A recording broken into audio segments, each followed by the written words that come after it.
Hey, how are you? It's Ian Mack. Welcome to another session. Now, in this session, I want to talk about the health benefits of engaging with the arts as we prepare to retire and as we become retired from maybe the work that has taken up our life all the way through into our 50s and 60s. So, what are we going to do? An awful lot of people don't do very much, sadly, and I think that there are a whole range of benefits and well-being that comes from the arts, and that's the purpose of this video. I want to talk about how and why the arts may help us. Maybe it's something that you have been scared of getting involved in. Maybe it's something that you kind of aspire to do but don't know where to start. And I've got a whole series of diagrams and charts that may help you. But one thing's for sure, when we kind of get going with this topic, can the arts prolong our lives? I believe it can, but I'm going to investigate here why that might be. And I've got a whole series of points to make. So, let's begin first of all with some stats. A lack of purpose and engagement post-retirement does cause decline. Science has proven that physically, cognitive, all of these things, start to decline. We know from science very recently that I think the age of 67 is the year statistically where decline begins. And there's a lot we can do to stave that off. I'm 60 years old. I'm not quite there, but it doesn't matter. The issue is that the more we can do, either in advance or even if we're in our 70s or 80s, is never too late to start. There is always something that we can do. But how does the arts help us? Well, first of all, let's just consider the whole problem, and I've got a graphic that I'll put on screen for you now. Retirement without purpose. Okay, so a whole series of hidden risks, increased loneliness. That's one of the huge ones. Apparently loneliness is as bad as smoking cigarettes. 20%, 22% actually of older adults, according to my graphic here, report feeling lonely. It's linked to depression, it's linked to heart disease, and it's linked to early death. For some of us, we're very lucky and we've got family. For others, we don't have family. We didn't have children, or we didn't have grandchildren, or our families live somewhere else on the planet. So loneliness comes in different forms, and a lot of us lack regular conversation. We know that the hidden risks of retirement without purpose give us a higher dementia risk. And in my stat there, you can see social isolation increases death by 50%. Loneliness is linked to a 40% higher dementia risk. And dementia is one of the current curses of our society, of our world. Accelerated cognitive decline. Cognitive decline accelerates in the late 60s. That's why I mentioned the age 67 statistically there. A lack of engagement speeds up mental decline. Increased cognitive impairment. Well, cognitively, using our heads, we become impaired in older lives. Our older adults feel lonely. It keeps coming back to this loneliness, leads to further isolation and further loneliness. I know somebody who's got dementia and they don't like to talk anymore. Because they're not good with words. It doesn't mean to say that they still don't have interests. They do. But how can we use the arts to kind of help us slow down this decline? But we have, or if we're not careful, we'll end up in a negative cycle, which is, we don't do anything, we become isolated, we've got nothing to occupy ourselves, we become even more isolated, and we then start to suffer a decline. So that's the kind of backdrop for this video, which is that if they're the risks, if they're the hidden risks of a retirement without purpose, then how can the arts help us? Well, I've got some charts, and so let's go through them and see how they may help.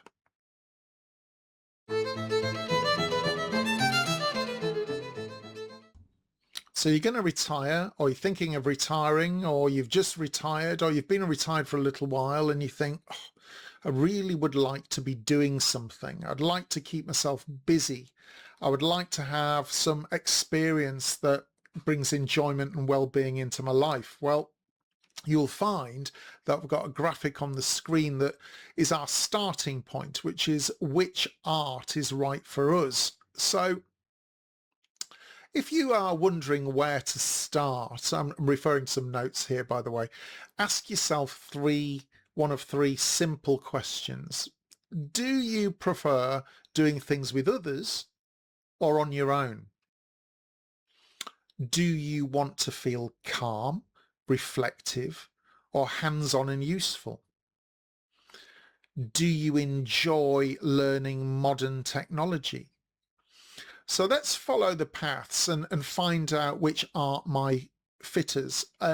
Coming beyond this, I will then look at different art genres and the different options we've got available to us. One of the key things about using a chart like the one on screen is that it doesn't offer judgment. There's no skills assumptions and no creative person label required. I hate that kind of, oh, am I a creative person? It's irrelevant. Ignore that.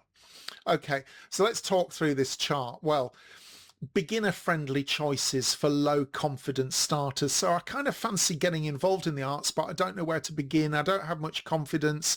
I don't have any particularly knowledge about any of these areas. So let's think of it just from an experiential point of view. What kind of experience would you enjoy? So what about something social and fun? That'd be cool. There's no judgment, no pressure. I don't want any judgment. I don't want any pressure. I just want to see how I feel when I do something that's sociable and having fun. Or alternatively, do I want to do something that's quiet and peaceful and solo? Maybe you've had a very, very busy life and you just want something quiet to relax in. Again, no judgment, no pressure.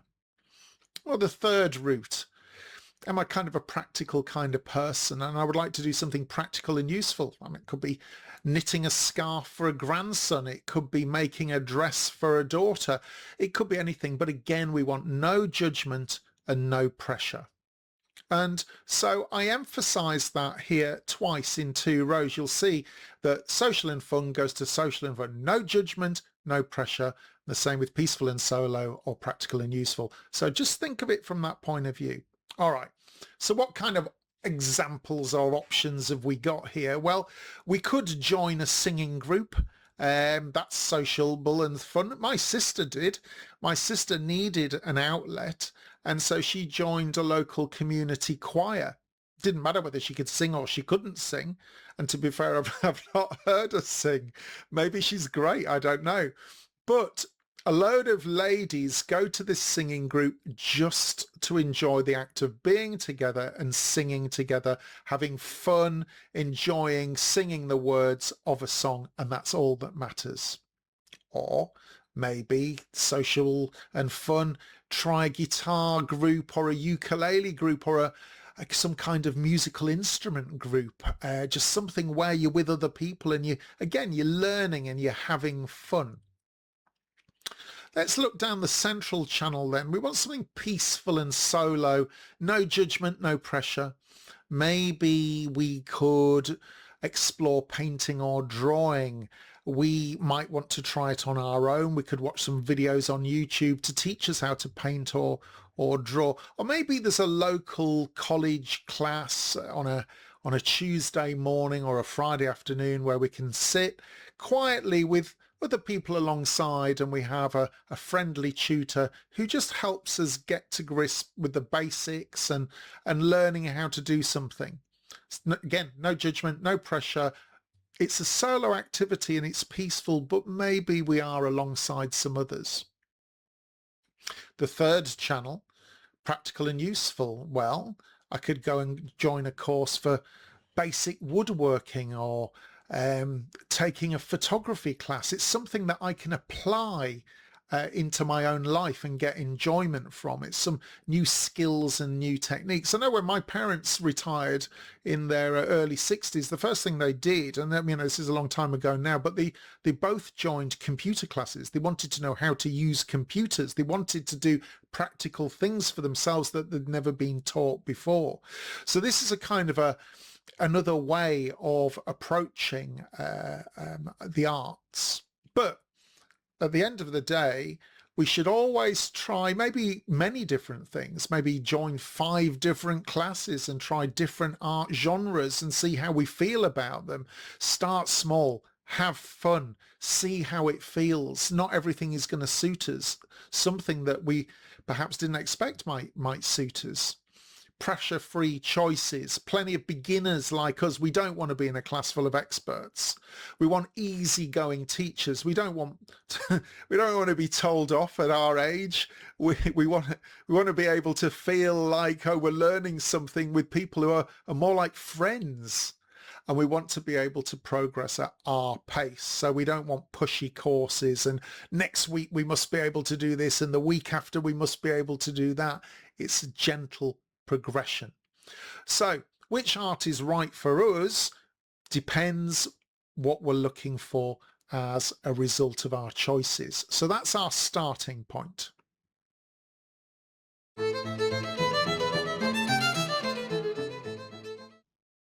The next step is to understand the different genres of the arts, the different categories that we could choose to approach, and which of these gives us purpose after retirement. So here we've got 5 different genres or different groupings of the arts, but you'll notice that one of them is repeated, the visual arts, and there's a reason for that because later on I'll talk about the health benefits, and the visual arts appears more than once. So although there are 6 different categories in this image, there are actually only 5 that we're going to talk about here. So the first one, performing arts. Well, it might be that as I was saying with my sister, she wanted to sing. She wanted to be in a choir. So we have music and singing. Choirs and bands, maybe we can already play an instrument a little bit and maybe we've now got more time to practice our music with others and perform to others. It could be that we really enjoy dance, whether it be ballroom, ballet, folk. My parents have been lifelong folk dance aficionados. They joined the English Folk Dance Society. They have a caravan, and for 30 years post-retirement, they travelled England, Britain, Scotland, following with their friends to go to different folk dance events. It kept them fit, it kept them healthy, it gave them a social circle that extended way beyond folk dancing. It kept them fit. It was great, and this is why it has benefited them so much and why they've had a long and healthy retirement. Theatre and drama, amateur dramatics, getting involved with a local group, maybe performing a play or doing stage scenery or costumes or any of those things that then actually benefits our society and the general public in our area. Opera, musical theatre, it's all part of the same thing. It's, is there something that we want to get involved in from the performing arts point of view? It doesn't mean you need to be a performer, but it might be that you're sitting on the door taking the money, or you're creating a brochure or a flyer that can be distributed to the local community. So that's performing arts. Visual arts, that's doing something for ourselves, drawing and painting. I want to learn to draw and paint. I want to stick my art on my own wall. I want to take much better photographs with my phone or my camera. I would like to sculpt some things. I would like to kind of use my hands with clay, and maybe I can progress and go to some pottery classes and do some pottery or ceramics and learn how to use a kiln, that kind of thing, how to use slip on ceramic and how to create pottery with colours. Maybe I want to sell that. Maybe that's going to be a side thing for me to make some extra money in my retirement. An awful lot of people, they like making things with clothes. Maybe I can work on vintage clothing and I can modify them and I can upsell them and print my own t-shirts. The options are endless there. Hiccups. Literary arts, well, creative writing. A lot of people have got time now in retirement. They want to be able to write. They maybe have got a book inside of them. It does say that everybody has got at least one book inside them. Maybe we can use AI, ChatGPT, one of those kind of tools to say, help me write the book that I always wanted to write. Write poetry, perform poetry, get down stuff that's inside my head. I want to write down things that have happened to me in my life, for my own family or for friends. I would like to write a memoir, something that encapsulates my interesting life if I've had one. Journaling, write down what's happening every day, just as a way of capturing what's happening around me. A lot of people find journaling very therapeutic, and it's something that they do throughout their lives. But maybe retirement is the time to start, to sit down with a pen or a computer and start to get down what's in your head.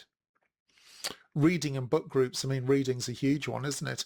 I mean, I collect old books. I love, very old books, actually, because I'm in England, so I have the privilege of buying books that are 300-400 years old. But just reading novels, sitting with other people, discussing a latest novel that's come out, talking about the storylines. Again, it's about sharing, but it's sharing to the degree that you want to share. Then we've got media and digital arts. Certainly something I'm doing at the age of 60. I'm producing videos here. I'm using audio. Admittedly, my first videos, the audio was shockingly bad, but bit by bit it has got better over time. I've learned the technology. I've learned some skills. I've got better with creating thumbnails. I've created some better images to use. So video and filmmaking, maybe you could learn to fly a drone and get a drone qualification. That's something I did last summer. Podcasting. People love just something interesting about podcasting. 450 to 500 million people worldwide listen to podcasts, and yet there are only about 40 million podcasters worldwide, of which only 1% produce more than 2 podcasts. So we have a real lack of podcasters. So that's something to think about. Digital photography. It's used everywhere now. Just the ability even to use our mobile phones to edit photographs, make them better, the skills. And it's all part of the arts.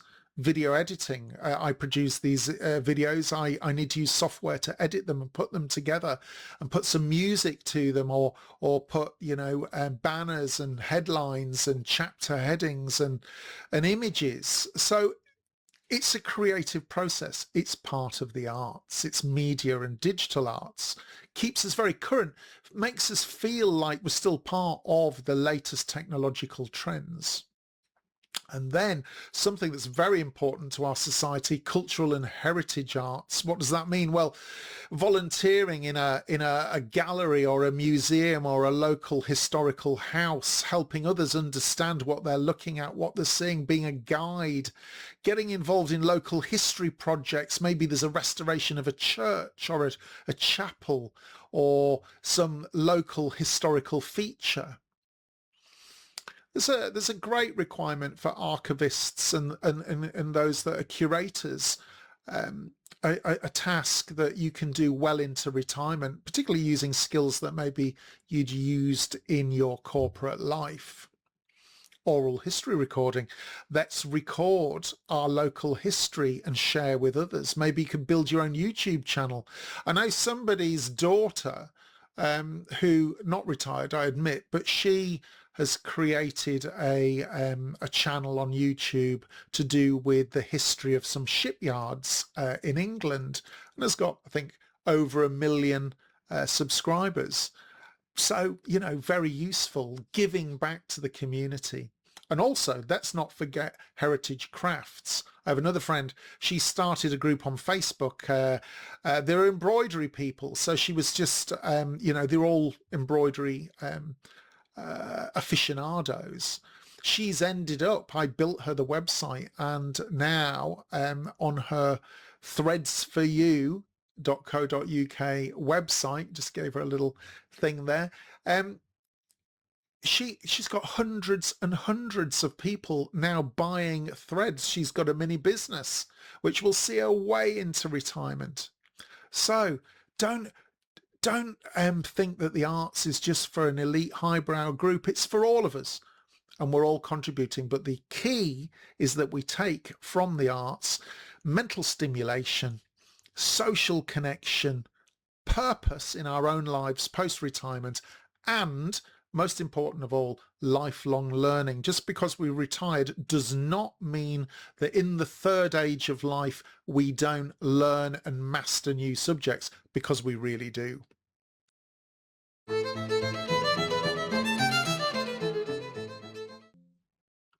One of the key purposes of this video is to look not just at how, as retired people, we engage with the arts, but how do they benefit us most? How do they bring well-being into our lives? The first statement to make, and you've got a graphic on screen which I keep looking at to the side here, is that all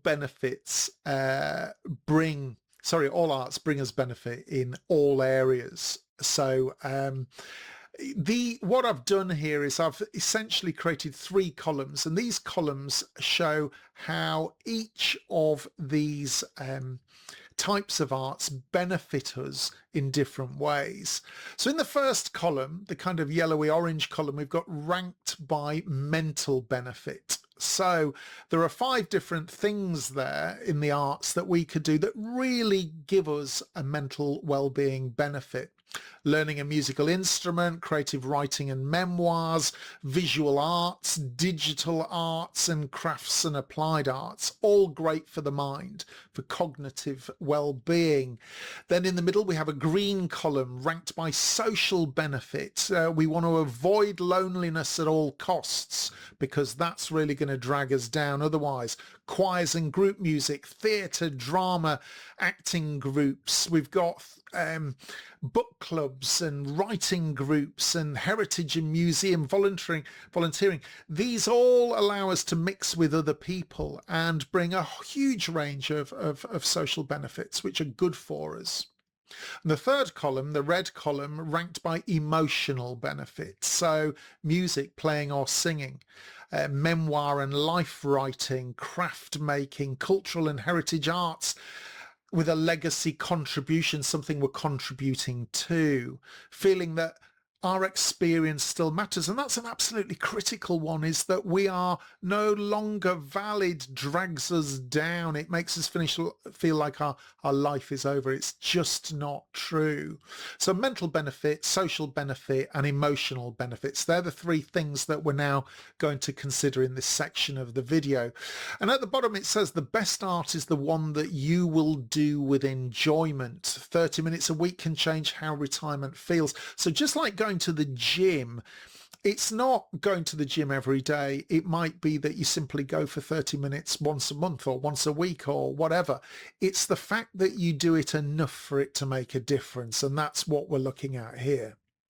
So what I want to do is I want to concentrate on the first column, and then we'll look at the other 2 columns and just talk about why each of these particular arts genres is good for us.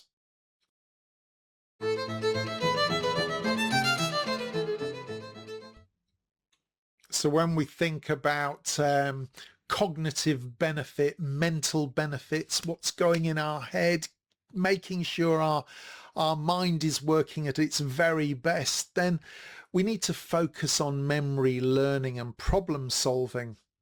And number 1 in that list on the left is learning a musical instrument. Now I must admit, I've tried to learn the electric guitar, and I'm absolutely and utterly rubbish.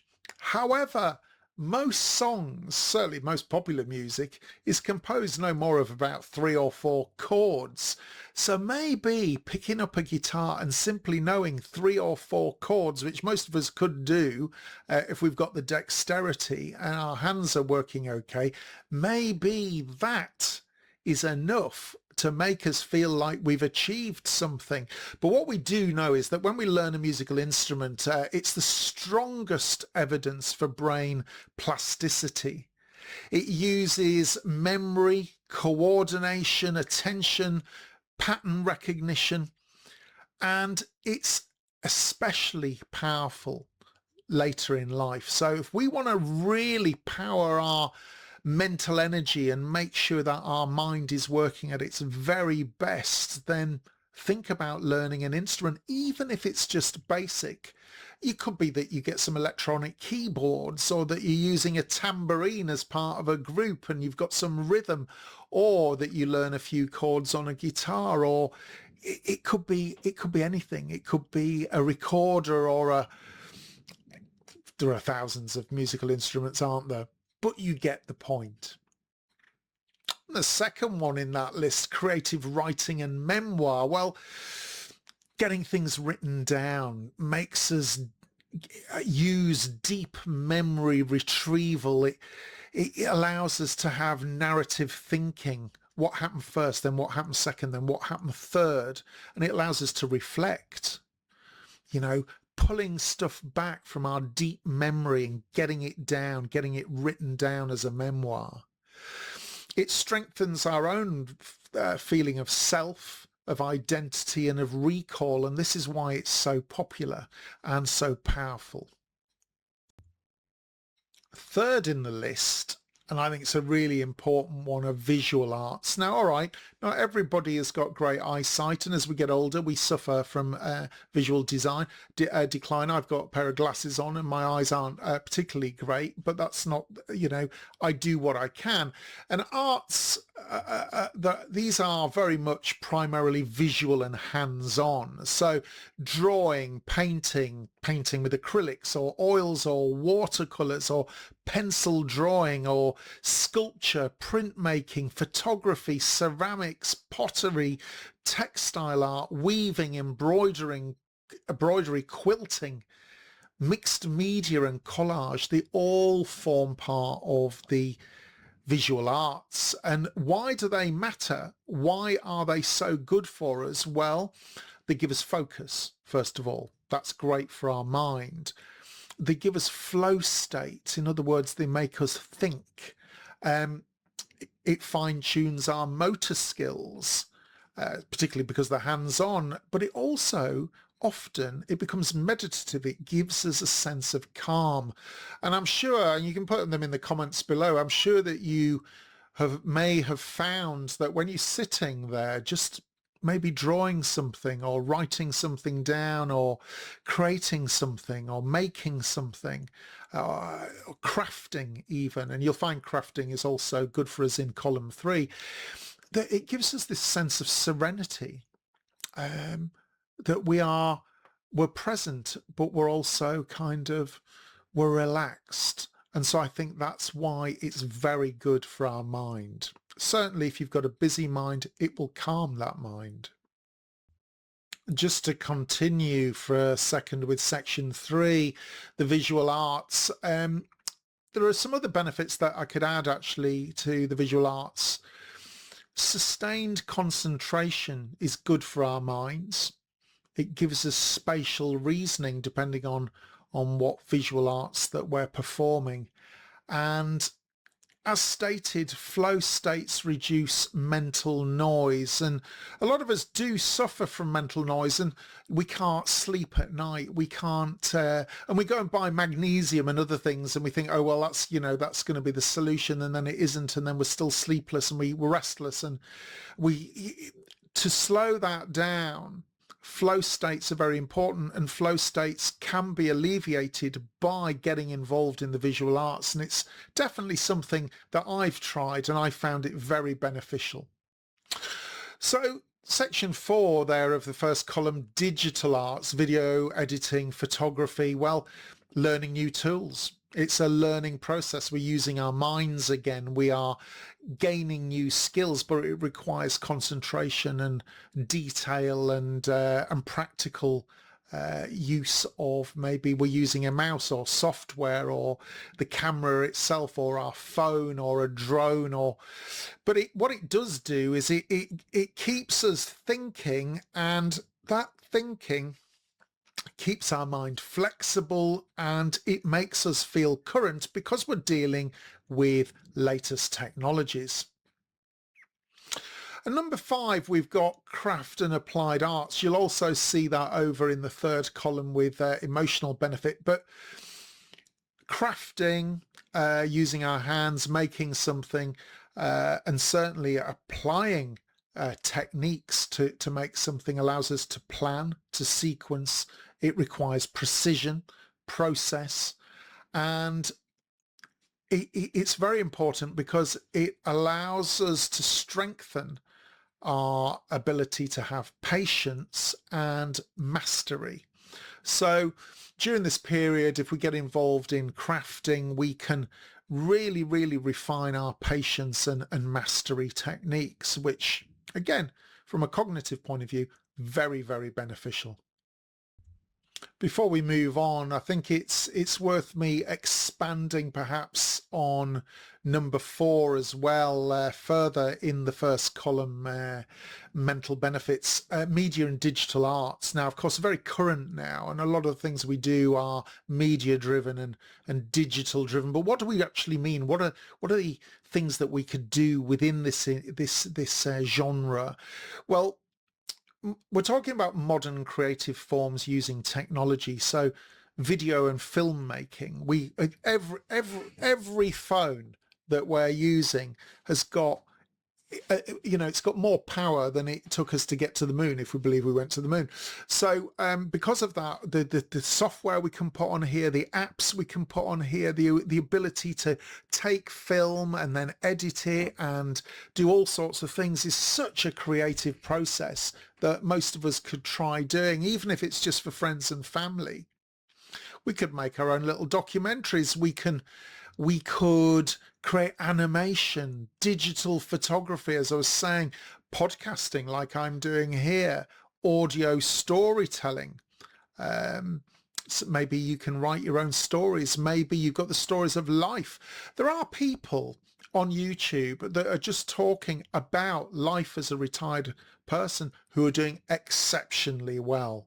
They are have got big audiences worldwide. They are also being paid some ad revenue as well, so it's supplementing their retirement income, all because they're just talking about the story of their lives and what they're doing on a daily or a weekly basis.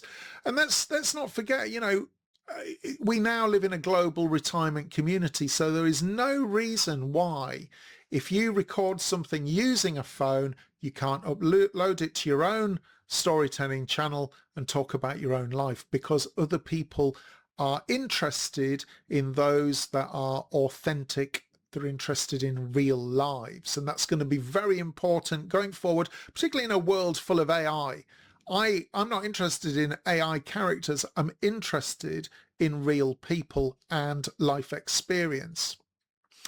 We can learn to edit videos, simple software. There are so many different apps you can use now to edit video that you take on your phone and make it into something pretty cool. And even digital illustration, creating new graphics, use AI to create graphics for you. But why does all of this matter? Why is section 4 of the first column important from a mental health point of view? Well, learning new skills is good for our mind. It gives us relevance in the modern age, and it also makes us stretch our mind. It's a cognitive stretch, and that brings a great deal of well-being. So whilst I continue to linger in this first column on the left on screen, which you're looking at, number 5, craft and applied arts, I've already referred to my friend who has a Threads for You group for embroidery, but There's so many different aspects to crafting, things that we can make, things that we didn't have time to make before. Practical, it's tactile, it's often deeply satisfying to make something for ourselves. Okay, so what sits within this category? Woodworking. I would also add restoration, antique restoration. I think that's a huge one going forwards, and I'll be talking that in new AI careers videos, which you'll find in my channel. Furniture making, if you're good with that kind of thing and you've got a garage that you have got some equipment in. Jewelry making, I know friends who you know, I know it's expensive at the moment, but they do some silver working. They've taught themselves that. Glass work, metal work, leather work, model making. There are lots of people out there that love models and you know, railways and all sorts of things. Restoration and conservation, something very close to my heart, and I've got a whole series of videos planned around restoration and conservation. Why? Because I have the skills to share, and I will be focusing on that area, because I think it's really an untapped genre. And for those that want to go on and not just learn things and really keep their cognitive skills going, but it also may be a route to create an income in retirement. But all of these craft and applied arts matter. Why? Because it gives us purpose. It gives us patience. It gives us a mastery of a skill or skills and subjects, but also it gives us pride. We're proud that we made something, and maybe that thing that we made will matter to other people as well.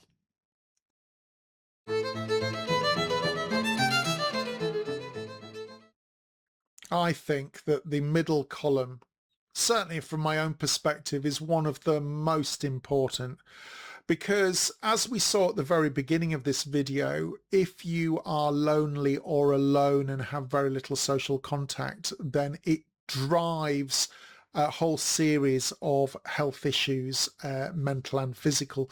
And so I think anything that brings us a social benefit is a good thing during our retirement years. Now, number one, choir and group music, we can expand that out and just say performing arts. So arts that are experienced live through performance and participation, and it's the participation that is the key here. So what are we talking about? Well, music, instrumental, vocal, choirs, bands, anything that you can get involved in from that perspective. Singing, like my sister, she's in a choir. Dance, ballet, ballroom, contemporary, folk, whatever dance you like. It might be learning to the dance for the first time. It could be, but then again, it could be yoga. It could be something that was kind of health related, a bit like that. But I'm looking from an arts point of view. So theatre and drama, get involved, build the scenery, stitch the dresses, create the flyers, do the lighting, sort out the music, maybe have a minor role where you don't have to speak, because of course a lot of people are terrified about being on stage. And also a lot of productions aren't really shown to big audiences. It's a very localized affair. Opera and musical theatre, if you've got the talent, get involved. Why not? Why not? There's no age limit on any of this stuff. Acting and improvisation, something you can learn, be part of a group, a small group who are improvising scenes and talking through plays or sections of plays. There are so many groups out there that bring this kind of social benefit. Spoken word, poetry reading. I know quite a few people who go and read their poems within small groups, and they get feedback, positive feedback, I may add.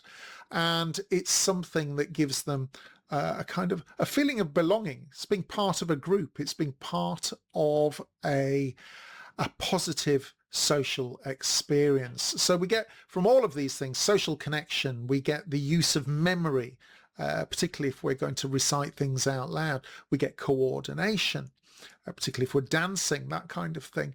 Confidence, absolutely.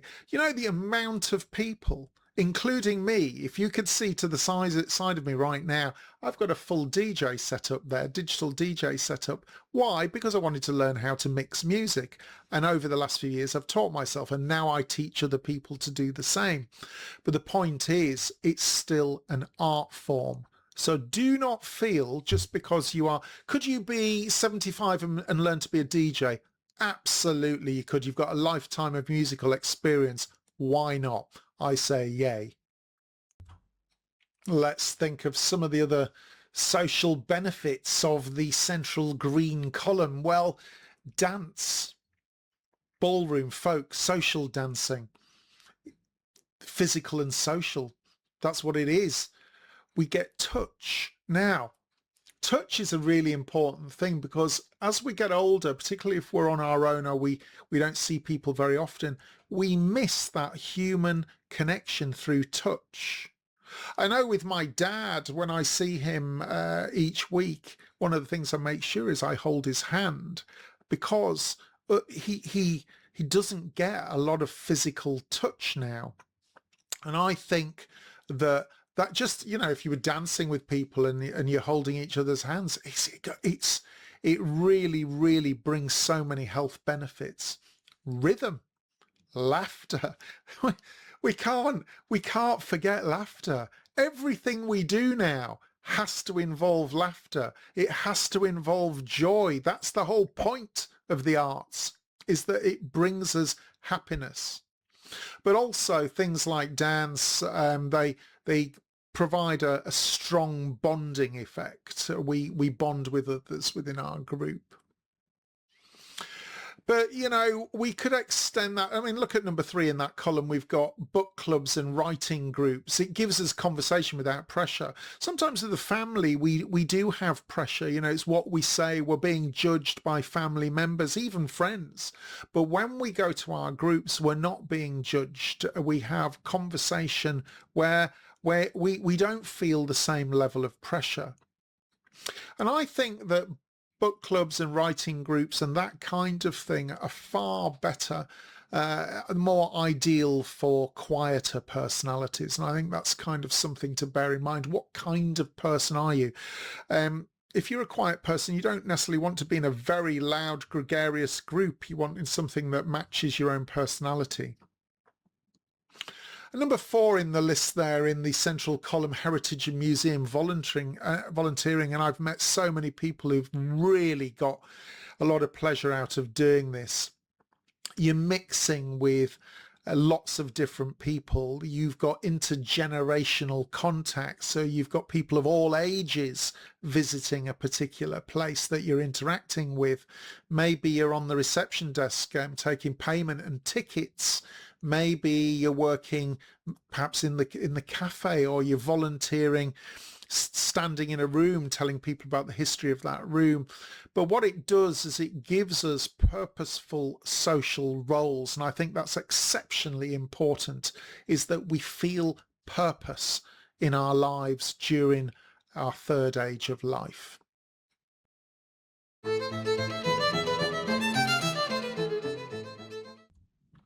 Let's move to the third column in our diagram there, ranked by emotional benefit. And the first one being listed again is music. We saw it in the first column. And you'll notice in that section we've got music, we've got visual arts, we've also got memoir and life writing. So what we can see is that those kind of activities in the arts bring us both mental and emotional benefits. And so that's why in an early diagram I listed visual arts twice.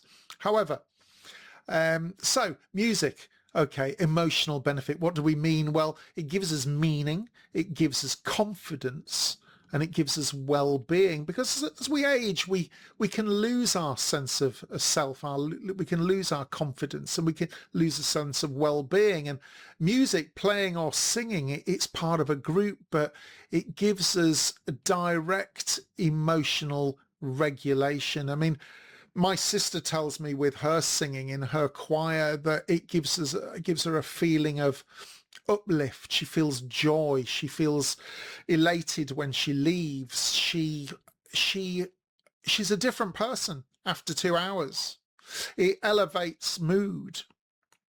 But also music allows us to hear or feel expression without words. So music makes us feel good just from the rhythm, from the melody, from the instruments. It just gets to the core of our soul, if I can use that word. Memoir and life writing, meaning making. It's emotionally good for us. It allows us to integrate our life experiences, pulls them together. It allows us to tell a story of who we are. And also, I think very interesting about things like memoir and life writing is that it reduces regret and rumination. And that's one of the things that people have said to me in their old age, particularly people of a very advanced age, is that they said the one thing you're not warned about is that you start to feel regret and you start to think about the things that you could have done earlier in life. So, of course, the more we kind of understand our life and the more we've written down and the more we've taken part in a creative process about applying meaning to our life, the less likely we're going to suffer from that kind of overthinking and that regret. And then we have the visual arts. Brings us calm, brings us self-expression, and it brings us a non-verbal emotional release, which, again, like music, very, very important.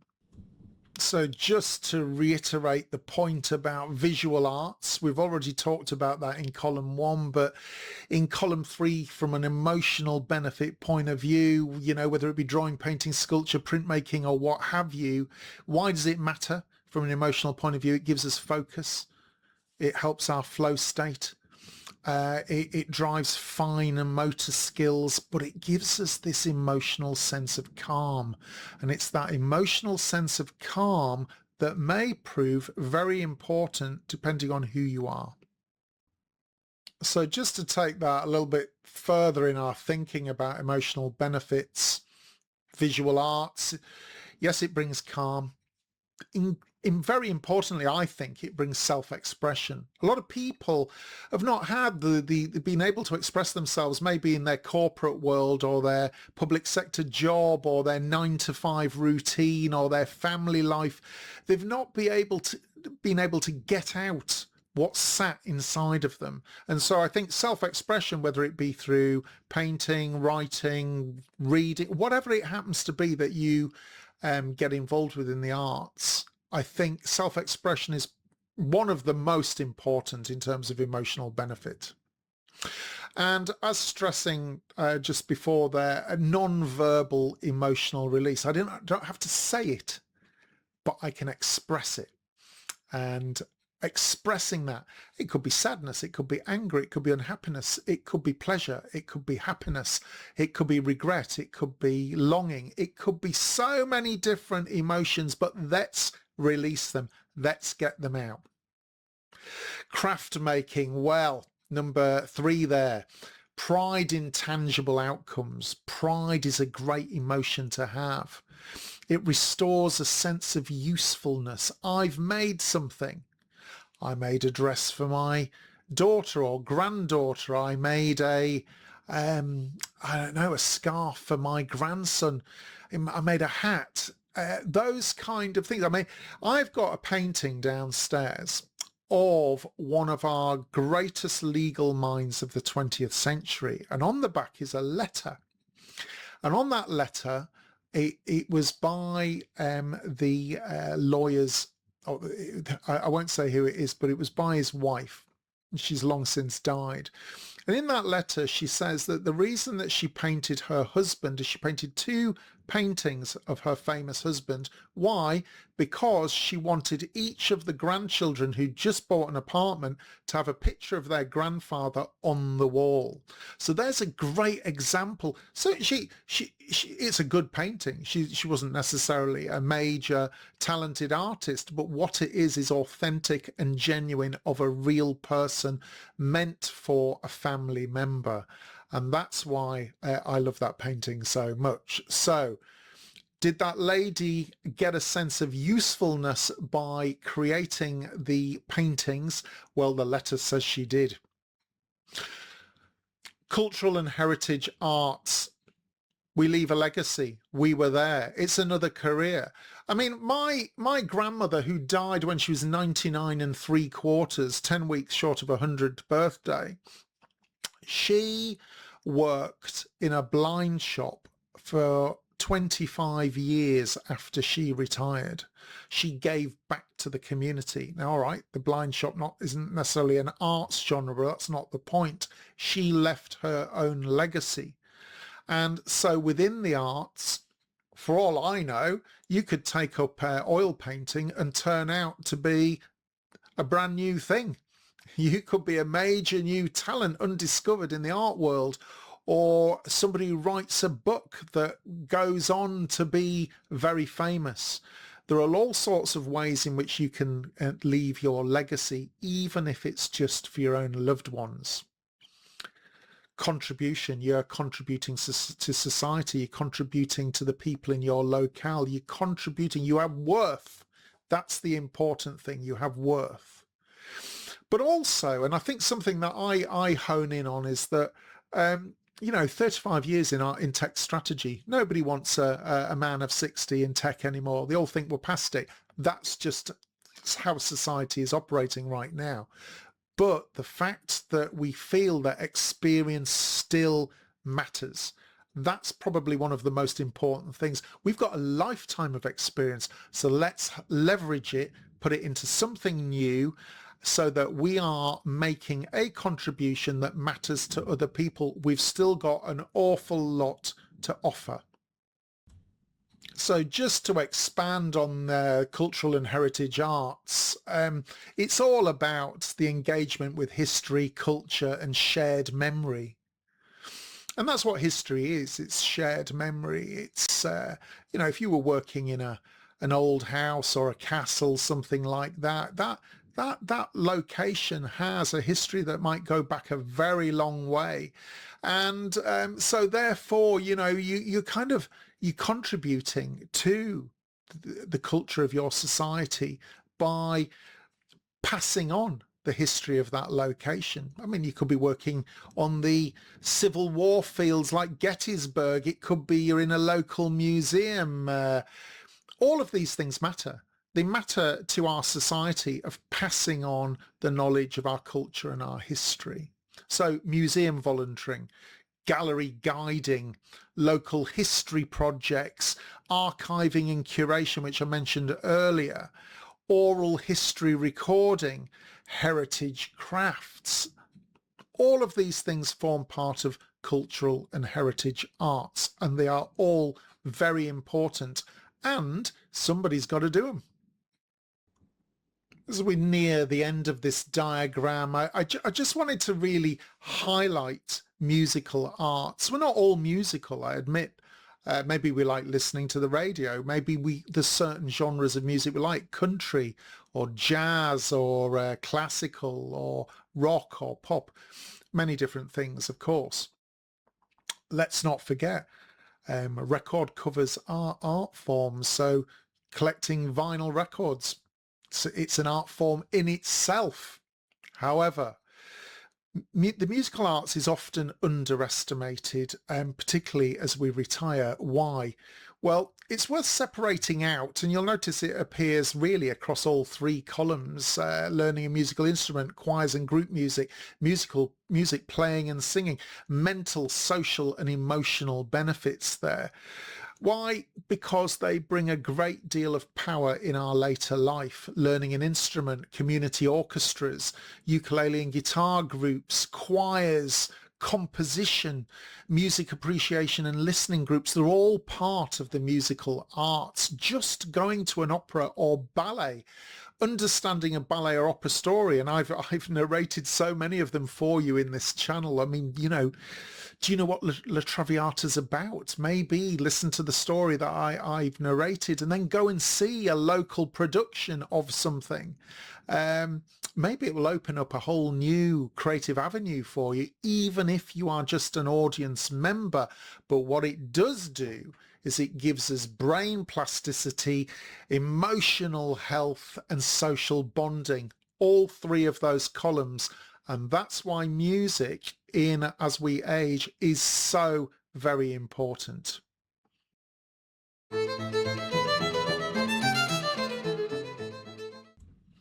So let's explore a diagram that we saw much earlier, but I've added a bit more to this diagram. So which art is right for you or me? So let's follow the chart again that's up on screen to find the best creative activity for you. How do you want to participate? Do you want to do something with others, or alone, or just with one or two others? That's your starting point. What appeals the most if you're going to do it with others? Is it music? Is it a group creativity art form? Or if you're going to do something alone or with only one or two others, what do you want to feel?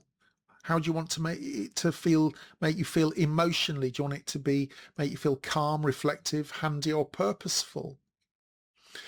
With others, what appeals most? Music or group creativity? Well, you could be in a choir or a band, or you could get involved in theatre or drama in a local hall or a community hub.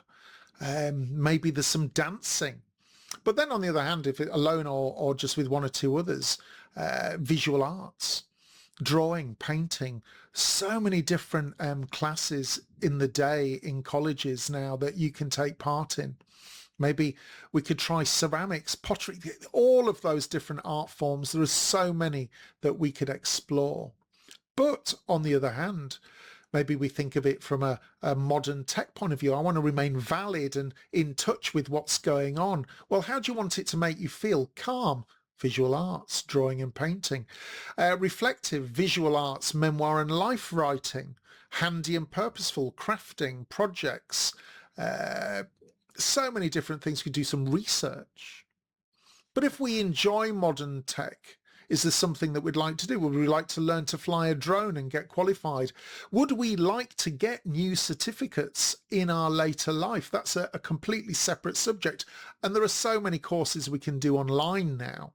But I would still point out that studying with or learning with a group of people is more beneficial. Perhaps we could do what I'm doing here, podcasting, audio storytelling, create your own channel on YouTube. Just begin, start something. Say, this is what I did on Sunday. This is me in the garden. This is me in the yard. This is me baking a cake. This is something that I know how to do that I want to share with other people, because in an audience on YouTube of 2.8 billion people worldwide, there are an awful lot of people like you and like me. So never ever be scared of putting yourself out there if you have the courage. Remember, all of these arts boost brain and heart health, and at the end of the day, that's what we're really interested in, is our own well-being.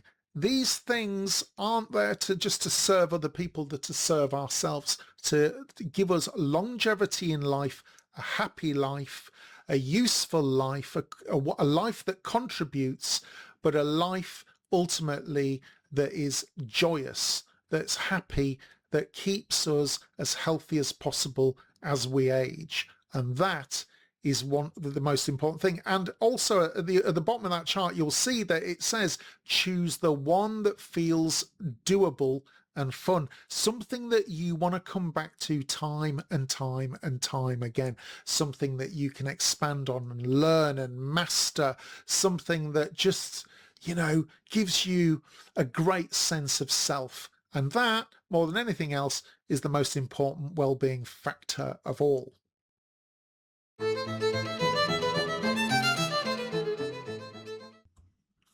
Now, I've not quite finished thinking, what's he going to talk about next? Well, when we're dealing with the arts, a lot about what the arts are is to do with the context, the time in which they occurred. And the more we understand or know about history, the more we can appreciate the arts. So if we are listening to an opera that was written in 1780 and we know what the world was like in 1780, we can it gives us a better insight, in the same way that if we're looking at a Picasso that was created in 1915, then we perhaps can understand, by knowing what the world was like in 1915, what might have been going on in Picasso's head.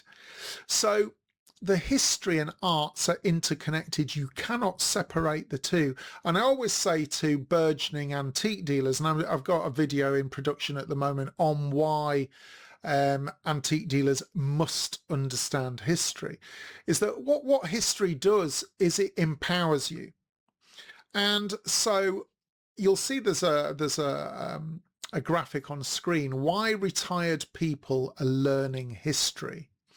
Well, for a start, it puts you within the context of the larger whole. Where does our life sit within the larger series of multiple lifespans? But history, and the history around our life, gives it more memory and meaning. It connects you to your history of the world in which we're existing. But also what it does do is it opens up doors to focus and curiosity. And being curious and motivated helps our mind. It helps our brain plasticity. Also, history opens doors to social and connection. It might be the local church, or it could be the landscape, or it could be an old ruin, or something that is from a previous civilization. Depends where we are in the world, I guess. But by being part of history groups and societies and being involved with groups, it brings friendship, and it also brings expertise, and we learn from each other. We learn from each other at all ages, and you've as much to offer other people as they have to offer you. History brings purpose and perspective. It reduces stress. It provides joy, and that's part of that whole knowledge and learning experience. Now, this leads us, and you'll notice it says at the bottom, the right collection fits your interest, budget and space. Well, what do we mean? Well, I've got a separate graphic, and that separate graphic is why it's often very beneficial for retired people to collect something. So let's take a look at that.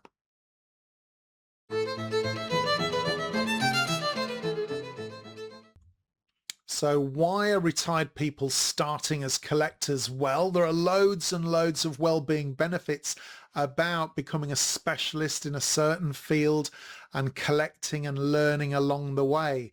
And it doesn't matter what that is. It could be anything. But what collecting brings us is memory, identity and legacy. It connects us to our history. And that's very important. So it might be that you're collecting something from your own local environment, but then again, it could be a particular subject. I could be collecting Victorian bottles, or I could be collecting silver spoons. I could be collecting anything, something that excites me, and it gives me purpose and learning. It keeps me curious, and it motivated, and it's like, oh, I've learned something else. And this is the thing about when I was an antique dealer, which was that I would learn 4 new subjects a year, and every year went by and I knew more and more, and people would say, how do you know about all this stuff? And then I could share it with others, so it gave me purpose. But I kept learning, and the more I learned, the more purpose I had. It's social, it brings confidence. And I'm just going on a side track here. If you were to sit down and watch my 40 Shakespeare play narrations, they're only about 8 minutes each long, and if you were then to watch my 80 ballets and 60 operas, imagine how much more confident you would feel with the arts. Why? Because you have done something that most other people will never do in their lives. You know the key stories behind ballets, operas and Shakespeare.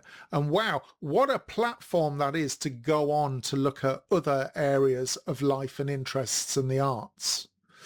But also, of course, by learning and collecting something, you will deal with other collectors, you will deal with other sellers and other buyers. And so it opens up a whole series of social pathworks and networks. When I used to live in London, there were a load of collector guys that used to buy from me. and they lived in apartments, and some of them were housebound, they were disabled, and they couldn't travel, they couldn't go to these places, so they asked me to buy for them, and they would tell me what they're looking for, and I would find it. But I brought that friendship and that social connection to them, and some of those guys, some of those collectors are still lifelong friends, and I think it's very important as we get older.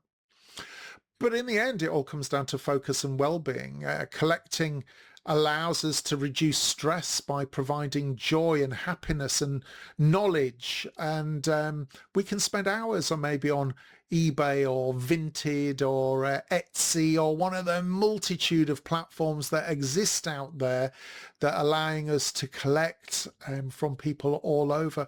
My brother-in-law, he's in a wheelchair, but he has got one of the world's leading skateboard collections, private skateboard collections of a certain type of skateboard. And it's brought him immense joy, and he is an expert in his subject. Did it in a few years, all from his kitchen. So the right collection fits your interests, budget and space. Sadly, we're not all going to go out and collect Picassos. Wouldn't that be nice? Maybe not. I don't know. It depends on what you like. But don't ever let anybody tell you what you should collect and what you should like and what you should enjoy.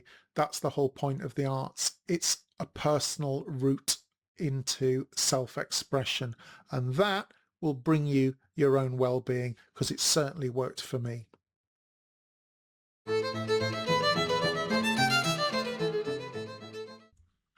Goodness me. Thanks for sticking with me all the way through this. And I hope, if you have, that it's brought you some benefit, some insight, some direction, some thought processes, something to think about in terms of how you're going to use retirement time, if you are interested, of course, in the arts. But this way of thinking you can apply to lots of other subject groups as well. It's just the way that I've constructed it and thought about it and presented it here. And I've got a couple of finish notes that I think that I'd like to say, and that's the arts as a whole. It includes music, visual creativity, writing, performance, digital creation, craft and cultural heritage, and all of them are powerful ways to stay mentally active, socially connected and purposeful after retirement. And those three qualities, those three columns that we looked at earlier, are what are going to keep all of us feeling healthy and mentally and socially and emotionally very well indeed. And that's why I think it's so important. In addition to that, I would definitely say that the best art, there isn't such a thing as a best art, but the best art is the one that you'll actually do regularly with enjoyment and without fear of being judged. And that's absolutely critical. So bear that in mind when you're looking at the different types of arts that you might get involved in. And if you want to keep your mind sharp and your heart steady and your life meaningful after retirement, the arts, they're not a luxury. I'm afraid they're not. They're a lifeline. So will the arts give you longevity in life? I really hope so, in the same way that I hope they do for me. And the final thought I would add to that is that when I first started going to auctions, I used to notice all of these very elderly people sitting there in the audience at the auctions. And these auctions would run from 10 a.m. to 5 p.m., 7 hours.